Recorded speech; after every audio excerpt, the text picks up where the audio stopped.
And this is Susan Temmie from Picture That Photography, also an instructor at Canadian Photography Learning Center. So today, what we're going to do is take out the distracting things in the background that we'd like to, and change the color of the hat, as I said we'd do in the last one. So first of all, let's change the color of the hat. So to do so, what I'll do is create another layer, Command J. Make sure I'm on Photoshop, yeah. And so on the top layer, I'm going to actually click the eyeball. I like working on my background layer so that I can paint in the change later. Other people will do it opposite, and I mean, there's so many ways to do the same thing in Photoshop. So if you're an opposite kind of person, don't think you're wrong. So we're on the background layer, and I am going to hit Command U to bring up my saturation tool. I'm going to go under my master and click red. And then I'm going to make my slider go all the way right and all the way left so I can see the different options. And here actually that doesn't work. So I go slowly and see all the options I have. Now because this baby is a girl, and it may not be as evident when they're this age, and because her sweater on the bottom there has pink in it, I'm going to make this be pink as well. So I'm going to pick a pink that I think looks good, just for the hat, obviously, not for the rest. And then I'm going to make sure that the pink in the hat will match the pink in the sweater, and it does pretty well. All right, so I'm going to put back layer 1 and then create a mask right here at the bottom, the add layer mask. And then I'm going to hit B for brush. Now remember, there are two different types of brushes, hard brushes and soft brushes. Well, and there's way more, but these are the ones you mainly use. If I was painting with a hard brush, everything I do has to be pretty precise because it's very, very visible. In this example, it's not showing that it's not as bad as it would be in other examples. But you generally, for this kind of thing, you use a soft brush. And then I'll zoom in, and I will brush anywhere that's red and make it pink.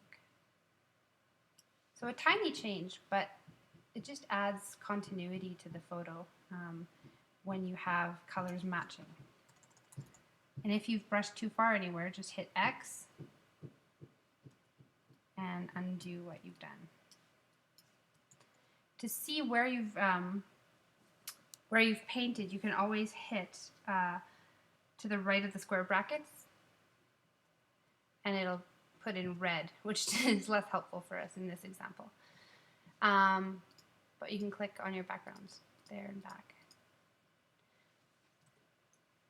And, click your background layer, click the eyeball, and then you'll see everything that you've done on the top layer. And if you want to go in and add some strokes, you can, just to make sure that it gets as pink as it can get. And you can see here we forgot this part, and we wouldn't have known that if we hadn't clicked the eyeball on our background layer to see that.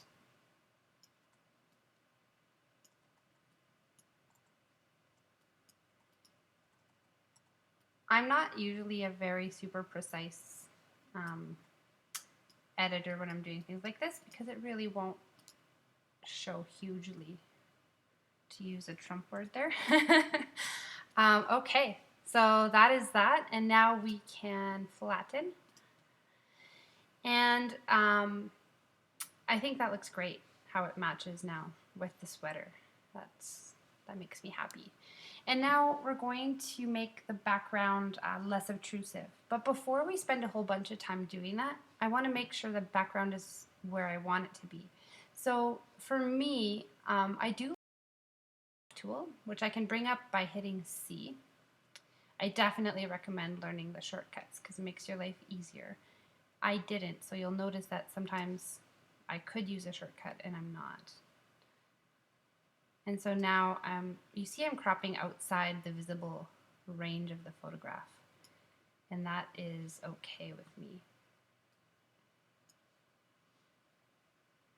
Until you get it to a place you like it. So that's kind of where I like it right now. I want a little more space up top and a little more space on the left. And then I'm going to double click, and that is my new photo. So obviously we can't leave it black, and obviously we want to take out this picture for sure, maybe other things, but the picture for sure. So we're going to create another layer, Command J, Control J for non-max. We're going to click on our foreground color here. This little tool comes up, color picker tool, and we're going to click somewhere deciding what color we want the whole background to be. Usually I'll pick somewhere that would be hard for me to draw in the color, because that would make sense. So in here might be the most difficult place to add. Usually I pick it between the hair, but the hair has the hat, so it really doesn't matter to pick near the hair. So in this situation we'll pick here. Then I look over here and see if that's the color I'd like. Do I want that color in my whole background? No, I kind of like that a little better. I'm going to click OK. B for brush tool. And then I'm going to, and change my opacity to 100%. Now I'm going to just brush the entire thing, and I'm not going to worry if I go over top of her. I'm actually going to brush everything that is not the baby. We can always bring it back again, but this way it's nice and clean and easy. Then I'm going to add a layer mask, B for brush again, and I'm going to paint back my baby. And again, I'm doing it messy,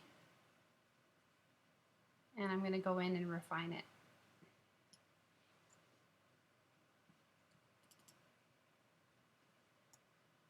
And so hitting X will bring white back. So white brings things back, and black takes it away. Black is subtracting, white is adding. You can remember that because people try and wear black to make them look slimmer, and white adds visual weight. That's how you can remember that if you need a cheat. And sometimes you need to zoom in a lot closer to do a exact job. Oops. Right. You can also fix things like here. There's like a little bump in the sweater. If I wanted to just take it out, I could just take it out right here. It's pretty easy.